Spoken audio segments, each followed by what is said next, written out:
नमस्कार, मैं हूं रवि कैंत्रा। हॉर्नबिल टीवी देख रहे हैं आप। खबरों की शुरुआत करते हैं। राज्यसभा के लिए निर्विरोध निर्वाचित बीजेपी के वरिष्ठ नेता और बीजेपी प्रदेश अध्यक्ष महेंद्र भट्ट ने नई दिल्ली में राज्यसभा की सदस्यता की शपथ ले ली है। राज्यसभा के सभापति और उपराष्ट्रपति जगदीप धनखड़ ने उन्हें सदस्यता दिलाई। शपथ ग्रहण के बाद महेंद्र भट्ट ने कहा कि पार्टी नेतृत्व ने उन्हें राज्यसभा में काम करने का मौका दिया है। राज्यसभा सदस्य के रूप में वे उत्तराखंड के विकास के लिए काम करते रहेंगे। बता दें कि महेंद्र भट्ट वर्तमान में बीजेपी के प्रदेश अध्यक्ष के पद पर कार्य कर रहे हैं।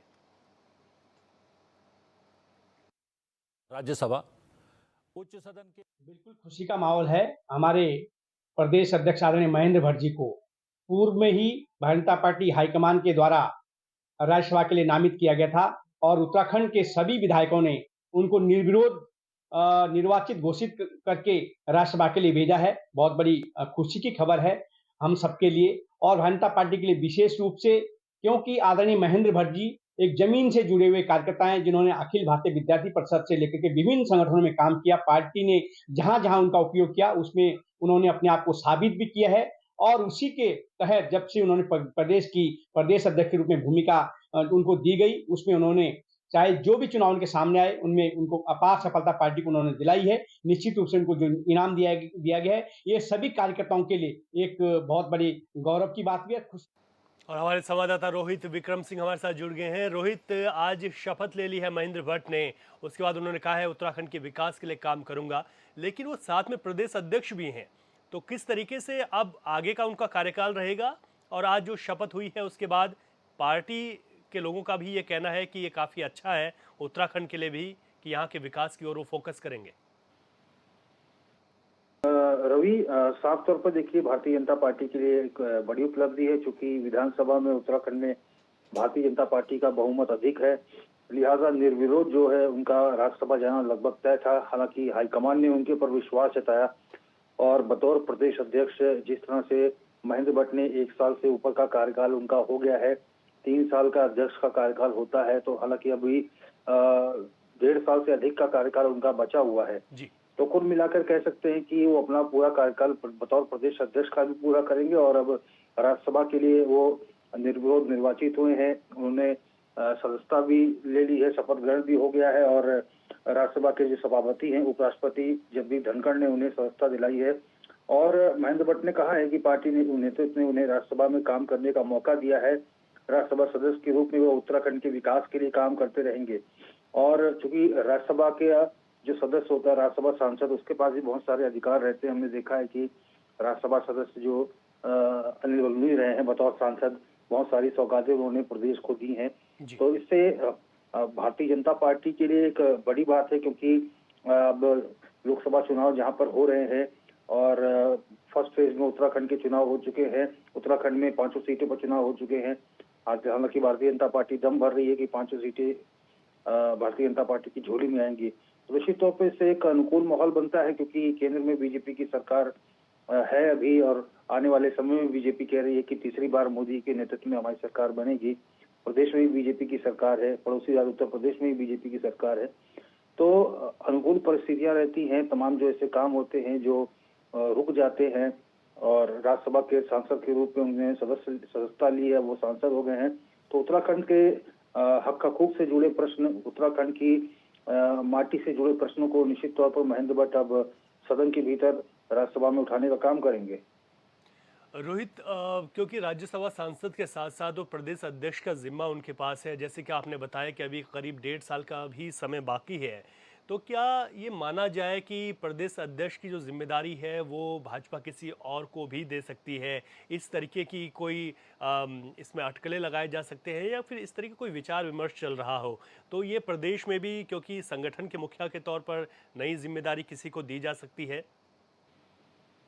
नहीं, फिलहाल इस प्रकार की कोई सूचना रवि नहीं है और ऐसा नहीं है कि अगर वो राज्यसभा सांसद है तो प्रदेश अध्यक्ष नहीं रह सकते।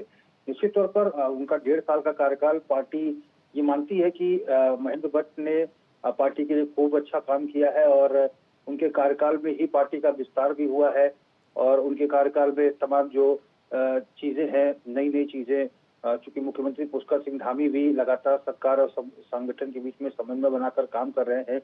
महेंद्र भट्ट के नेतृत्व में जो हजारों की संख्या में अलग अलग दलों के जो नेता हैं वो भारतीय जनता पार्टी की सदस्यता ले रहे हैं और बहुत सारे अनुकूल वातावरण जो है भारतीय जनता पार्टी में बतौर प्रदेश अध्यक्ष महेंद्र भट्ट ने बनाया है। तो इसी बात का इनाम जो है पार्टी हाईकमान ने उन्होंने दिया है और राज्यसभा भेजा है। तो निश्चित तौर पर प्रदेश अध्यक्ष के समानांतर वो राज्यसभा के सदस्य के रूप में भी कार्य करते रहेंगे, क्योंकि 1.5 साल का कार्यकाल उनका एक अच्छा कार्यकाल रहा है। तो पार्टी चाहेगी कि जो बचा हुआ कार्यकाल है वो भी वो पूरा करें। बिल्कुल सही कहा रोहित आपने कि इस 1.5 साल के कार्यकाल में उन्होंने बहुत अच्छा कार्यकाल उनका रहा है पार्टी के लिहाज से, और कई लोगों की उन्होंने ज्वाइनिंग भी कराई। और अब ठीक जब लोकसभा के चुनाव यहाँ पर संपन्न हो गए तो उसके बाद अब उन्होंने शपथ ली है, तो निश्चित तौर पर उनका ये कार्यकाल भी बना रहेगा। और जिस तरीके से आपने गिनाई कि जब केंद्र में और पड़ोसी राज्य में भी भाजपा की सरकारें हैं, तो इससे निश्चित तौर पर उत्तराखंड के लिहाज से भी देखा जाए तो विकास के लिहाज से अगर देखें तो ये फायदा कहीं ना कहीं उत्तराखंड को मिलेगा। बहुत शुक्रिया रोहित तमाम जानकारी के लिए आपका। खबर देहरादून से है, जहां एसएसपी अजय सिंह और जिला निर्वाचन अधिकारी डॉक्टर सोनिका ने महाराणा प्रताप स्पोर्ट्स कॉलेज रायपुर में बनाए गए स्ट्रांग रूम का निरीक्षण किया। इस दौरान उन्होंने सुरक्षा व्यवस्था का भी जायजा लिया। वहीं एसएसपी अजय सिंह ने बताया कि स्ट्रांग रूम की 24 घंटे कंट्रोल रूम से मॉनिटरिंग की जा रही है। अधिकारी ड्यूटी के मुताबिक विजिट कर रहे हैं और स्ट्रांग रूम की सुरक्षा के लिए 3 चक्रीय सुरक्षा व्यवस्था तैनात की गई है।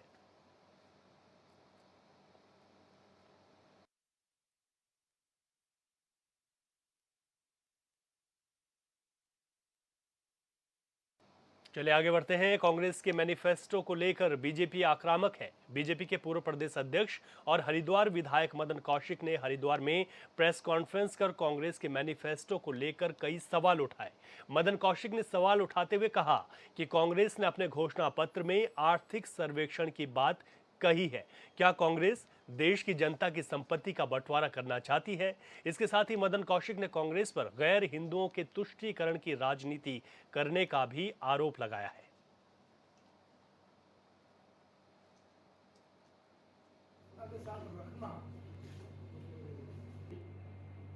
कहा है कि हम आर्थिक रूप से सर्वेक्षण कराएंगे।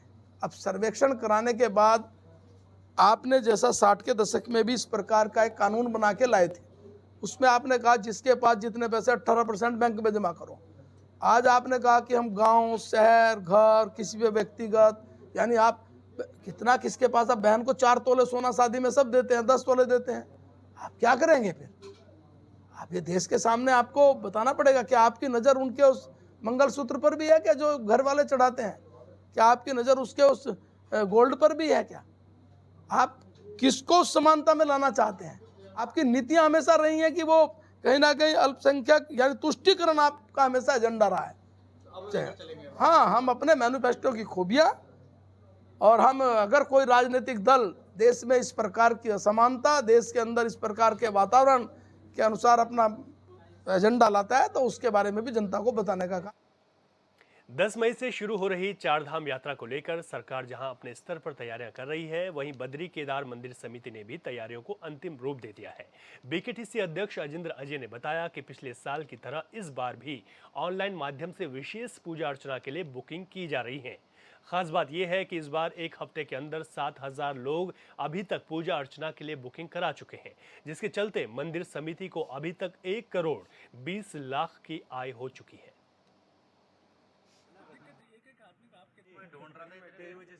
देखिए, गत वर्षों से हमने जो मंदिर समिति है उसमें डिजिटल तरीके से और आईटी का अधिकतम उपयोग करना प्रारंभ किया था, और इस अनुरूप हमने ई ऑफिस, ऑनलाइन पूजाएं, इस तरीके की व्यवस्थाएं भी प्रारंभ की हैं और उनका हमको सुखद परिणाम देखने को मिल रहा है। इस वर्ष अभी तक लगभग 1 सप्ताह के भीतर में बद्रीनाथ और केदारनाथ धाम में ऑनलाइन पूजा के माध्यम से 1 करोड़ 20 लाख की अब तक मंदिर समिति को आय हो चुकी है, और लगभग 7,000 लोगों ने केदारनाथ जी और बद्रीनाथ जी में विशेष पूजा अर्चना, अभिषेक इत्यादि के लिए बुकिंग की है। और हमें उम्मीद है कि आने वाले समय में और पर्यटन नगरी मसूरी में व्यावसायिक भवनों के निर्माण पर सर्वोच्च न्यायालय ने प्रतिबंध लगाया है। उनका लेकिन इसके बावजूद भी लोग आवासीय रूप में मानचित्र स्वीकृत करवाकर उसको होटल में तब्दील कर देते हैं, जो कि नियमों के खिलाफ है। वहीं मसूरी में ओल्ड टिहरी बस स्टैंड और जैन धर्मशाला के पास अवैध रूप से बने होटल में नियमों के खिलाफ अवैध निर्माण कार्य युद्ध स्तर पर किया जा रहा है। हालांकि संबंधित विभागों के अधिकारियों का कहना है कि अवैध निर्माण किसी भी रूप में बर्दाश्त नहीं किया जाएगा और ऐसे लोगों के खिलाफ सख्त कार्रवाई की जाएगी।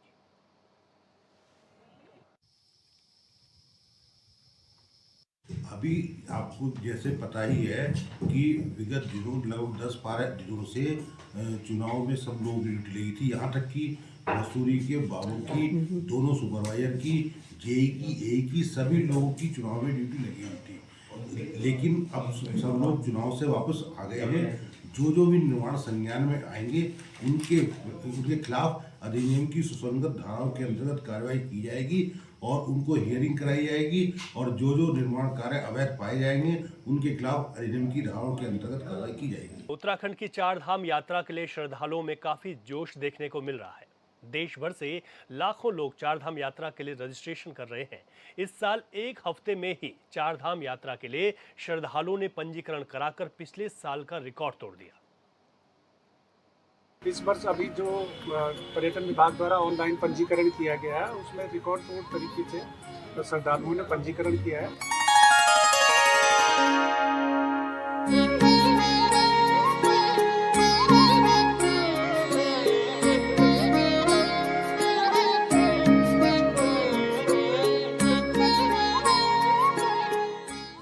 चारधाम यात्रा के लिए रजिस्ट्रेशन जारी। चारधाम यात्रा के लिए रजिस्ट्रेशन जरूरी। उत्तराखंड के चारधाम बद्रीनाथ, केदारनाथ, गंगोत्री और यमुनोत्री के लिए ऑनलाइन रजिस्ट्रेशन प्रक्रिया जारी है। वेबसाइट, ऐप, व्हाट्सएप और टोल फ्री नंबर के माध्यम से तीर्थयात्री पंजीकरण करा सकते हैं। उत्तराखंड पर्यटन विकास परिषद कार्यालय में कॉल सेंटर संचालित किए जा रहे हैं, जहां से सुबह 7 बजे से रात 10 बजे तक रजिस्ट्रेशन संबंधी जानकारी प्राप्त की जा सकती है। इस वर्ष किसी भी धाम के लिए यात्रियों की संख्या सीमित करने की व्यवस्था नहीं की गई है। देखिए, चारधाम मार्ग पर हमारे द्वारा ये योजना बनाई गई है कि 28 चार्जिंग स्टेशन बनाए जाएं, जो कि GMBN के माध्यम से हम लोग बनवा रहे हैं, जिसमें से 11 स्टेशन की इंफ्रास्ट्रक्चर हमारे पास पहुंच गया है और उनका इंस्टॉलेशन की प्रक्रिया चल रही है। उसमें बस जो अभी रह गए UPCL से कनेक्शन का हमारा अभी कार्रवाई चल रही है और UPCL से कनेक्शन मिलने के बाद ये सारे स्टेशन ऑपरेशनलाइज हो जाएंगे। 10 मई से शुरू हो रही चारधाम यात्रा 4 माध्यमों से करा सकते हैं रजिस्ट्रेशन। ऋषिकेश चारधाम यात्रा ट्रांजिट कैंप में भी रजिस्ट्रेशन के लिए 8 काउंटर बनाए गए हैं। अगर कोई व्यक्ति चारधाम की यात्रा पर जाना चाहता है तो उसको सबसे पहले पर्यटन विभाग की वेबसाइट पर जाकर लॉगिन करके पंजीकरण करना होगा। इसके अलावा व्हाट्सएप नंबर 8394833833 पर यात्रा लिखकर मैसेज करके भी पंजीकरण कर सकते हैं। जो यात्री वेबसाइट पर पंजीकरण नहीं करा पाते, उनके लिए पर्यटन विभाग ने टोल फ्री नंबर 0135-1364 पर कॉल करने पर पंजीकरण की सुविधा दी है। साथ ही स्मार्टफोन पर tourist care Uttarakhand mobile app से पंजीकरण कर सकते हैं। गत वर्षों से हमने जो मंदिर समिति है उसमें डिजिटल तरीके से और IT का अधिकतम उपयोग करना प्रारंभ किया था और इस अनुरूप हमने ई-ऑफिस, ऑनलाइन पूजाएं, इस तरीके की व्यवस्थाएं भी प्रारंभ की हैं और उसका हमको सुखद परिणाम देखने को मिल रहा है।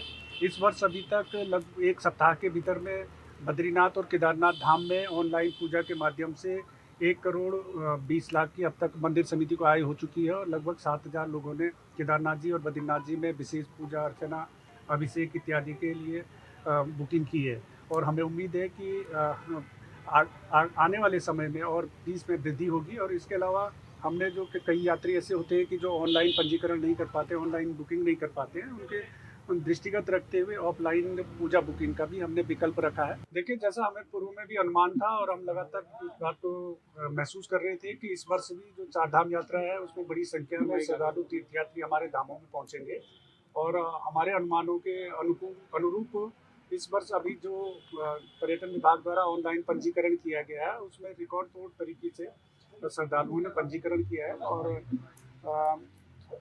इन सारे बातों के दृष्टिगत रखते हुए प्रदेश सरकार के स्तर से बद्रीनाथ केदारनाथ मंदिर समिति के स्तर से अपनी जो भी तैयारियां हैं वो उनको अंतिम रूप दे दिया गया है। इस बार चारधाम यात्रा शुरू होने से पहले ही यात्रियों को पंजीकरण की सुविधा दी गई है। जिससे प्रदेश से बाहर आने वाले तीर्थयात्री अपना यात्रा प्लान बनाकर आसानी से पंजीकरण कर सकते हैं। इस बार भी 4 माध्यमों से देश के किसी भी कोने से तीर्थयात्री अपना पंजीकरण कर सकते हैं। पंजीकरण के लिए नाम, मोबाइल नंबर के साथ यात्रा करने वाले सदस्यों का ब्यौरा, निवास स्थान के पते के लिए आईडी देनी होगी। 2023 में 74 लाख से अधिक पंजीकरण। यात्रा में 56 लाख तीर्थयात्री हुए शामिल।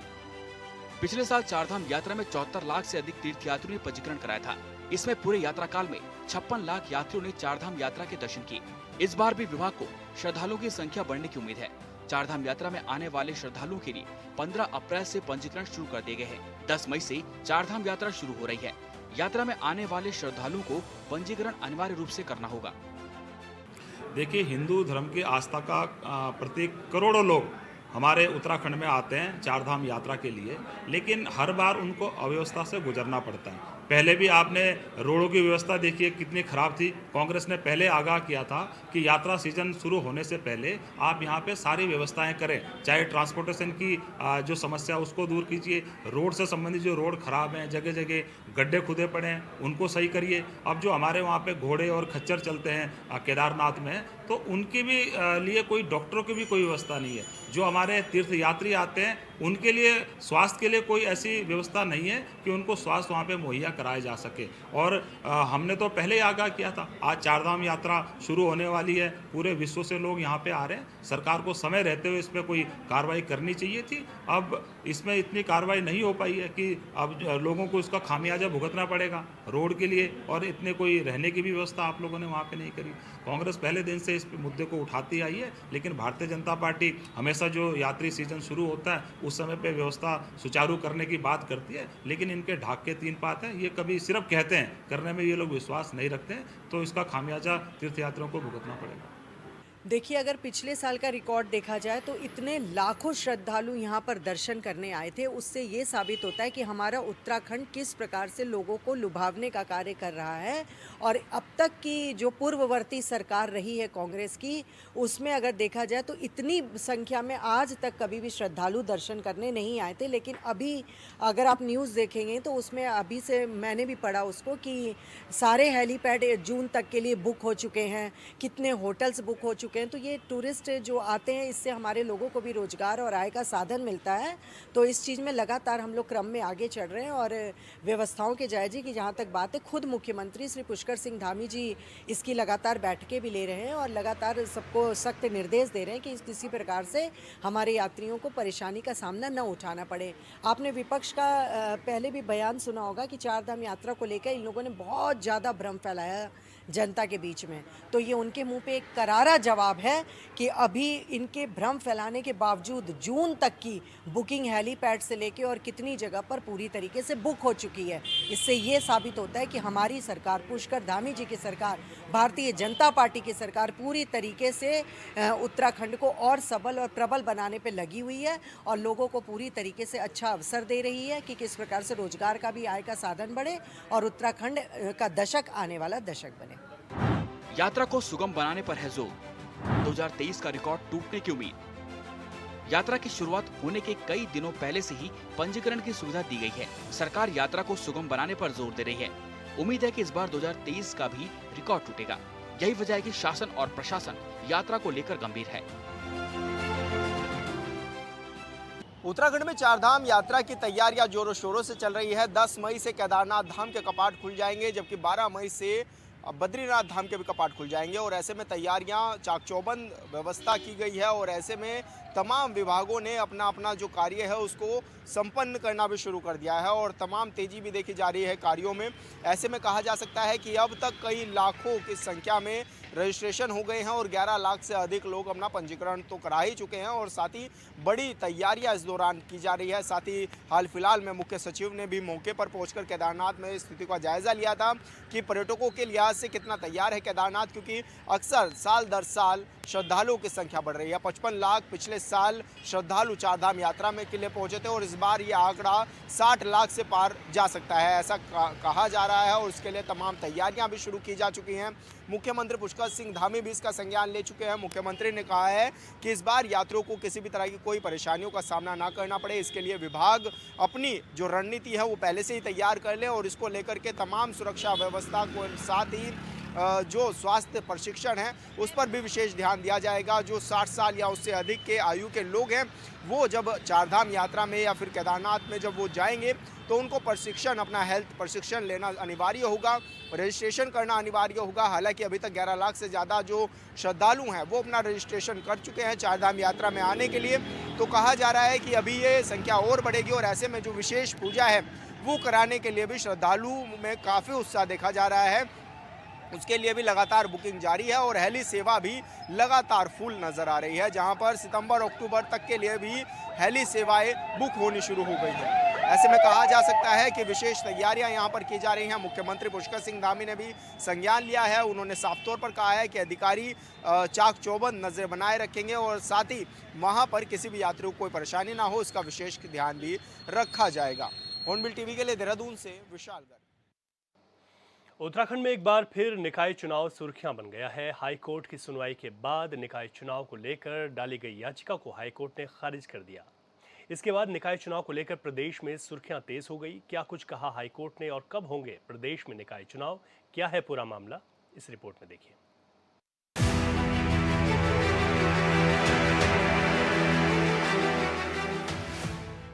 उत्तराखंड में निकाय चुनाव का 5 साल का कार्यकाल पूरा हो चुका है और प्रदेश में निकाय चुनाव भी होने हैं। लेकिन देश के अंदर लोकसभा चुनाव को लेकर शायद सभी राजनीतिक पार्टियां निकाय चुनाव को भूल बैठी थी।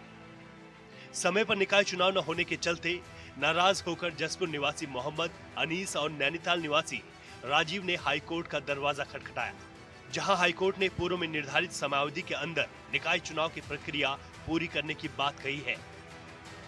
जैसे कि आपको मालूम है, मैंने एक PIL दाखिल की थी स्थानीय निकाय के चुनाव को समय से कराने के लिए। तो मैंने बोर्ड डिसॉल्व होने से पहले ये PIL दाखिल की थी। इसकी जो मुख्य सुनवाई है 9 जनवरी को हुई थी, जिसमें कोर्ट ने शहरी विकास सचिव को और महाधिवक्ता को पर्सनल तलब किया था। उन्होंने माननीय न्यायालय में अपना स्टेटमेंट रिकॉर्ड कराया था कि वो 2 जून से पहले जो 6 महीने का पीरियड हो रहा है प्रशासक की नियुक्ति का, उससे पहले इलेक्शन करा देंगे। उसी को लेकर ये फाइनल तारीख हुई है। महाधिवक्ता ने अभी भी जो है सरकार की तरफ से अपना पक्ष रखा है कि वो इस 6 महीने के अंदर जब से प्रशासक नियुक्त हुए हैं, यानी कि 2 जून से पहले इलेक्शन कराने की तैयारी में है। उसी के मद्देनज़र माननीय उच्च न्यायालय ने हमारी जनहित याचिका को डिस्पोजल कर दिया है और मुझे उम्मीद है कि माननीय न्यायालय के आदेश के अनुसार जो है इलेक्शन जो है टाइम से हो जाएंगे। महाधिवक्ता ने कहा कि नगर पालिका अधिनियम 1916 की धारा 10A(4) के अंतर्गत प्रशासक का कार्यकाल 6 महीने से ज़्यादा नहीं बढ़ाया जा सकता है। वो कार्यकाल 2 जून को पूरा हो रहा है और महाधिवक्ता ने ये भी कहा कि सरकार 2 जून से पहले इलेक्शन कराने की तैयारी में है और हम 2 जून से पहले इलेक्शन करा लेंगे। इसी के मद्देनज़र हाईकोर्ट ने ये PIL डिस्पोजल कर दी। उधर कांग्रेस ने भी समय पर निकाय चुनाव न होने को लेकर सवाल उठाए। कांग्रेस प्रवक्ता आशीषपाल बिष्ट ने सरकार पर निशाना साधते हुए कहा कि सरकार ने अपने विरुद्ध माहौल भांपते हुए जानबूझकर निकाय चुनाव में देरी करवाई है। निकाय चुनाव लड़ने वाले हमारे कार्यकर्ता तैयार हैं और सरकार अगर जून में चुनाव करवाती है तो कांग्रेस पार्टी उसके लिए भी तैयार है। वहीं बीजेपी का कहना है कि जल्द से जल्द निकाय चुनाव कराए जाएंगे। ये जो है बहुत विलंब से होंगे। पहले समय पर जो है सरकार चुनाव करा ही नहीं पाई। हम तो लगातार सरकार को कहते रहे कि जो है तय समय पर चुनाव कराए जाए, लेकिन सरकार के खिलाफ जो माहौल था उसे जो है भाजपा ने भांप लिया था और इसीलिए जो है निकाय के चुनाव टाले गए। अब भी जो है हम यही कह रहे हैं कि अधिक देरी इसमें नहीं होनी चाहिए। कांग्रेस पार्टी तो लगातार 5 सालों से जनता के बीच है। हमारे जो चुनाव लड़ने वाले कार्यकर्ता हैं वो पहले से ही जो है अपनी तैयारी पूरी कर चुके हैं। भाजपा ही जो है चुनाव से भाग रही थी। अब अगर जून में कह रहे हैं, अगर तब भी चुनाव करा लें तो अच्छी बात है, लेकिन मुझे भाजपा की कथनी करने पर बिल्कुल भी भरोसा नहीं है और मैं अभी भी दावे के साथ कह सकता हूं कि ये जो है अभी जून में भी जो है निकाय के चुनाव नहीं कराएंगे। नहीं, निकाय चुनाव का समय है और सरकार ने कहा है कि जो निर्धारित समय है उसके अंतर्गत सरकार चुनाव कराएगी। सरकार की पूरी तैयारी है। संभवतः 2 या 9 जून तक का समय है। इसके बीच में मुझे लगता है सरकार चुनाव कराएगी। हाईकोर्ट के फैसले के बाद प्रदेश में एक बार फिर निकाय चुनाव को लेकर हलचल तेज होती हुई दिखाई दे रही है और चुनाव की तैयारी कर रहे प्रत्याशी के एक बार चेहरों पर फिर मुस्कान लौट आई है। और बस अब देखने वाली बात यही है, सरकार कब तक प्रदेश में निकाय चुनाव की तारीखों की घोषणा करती है।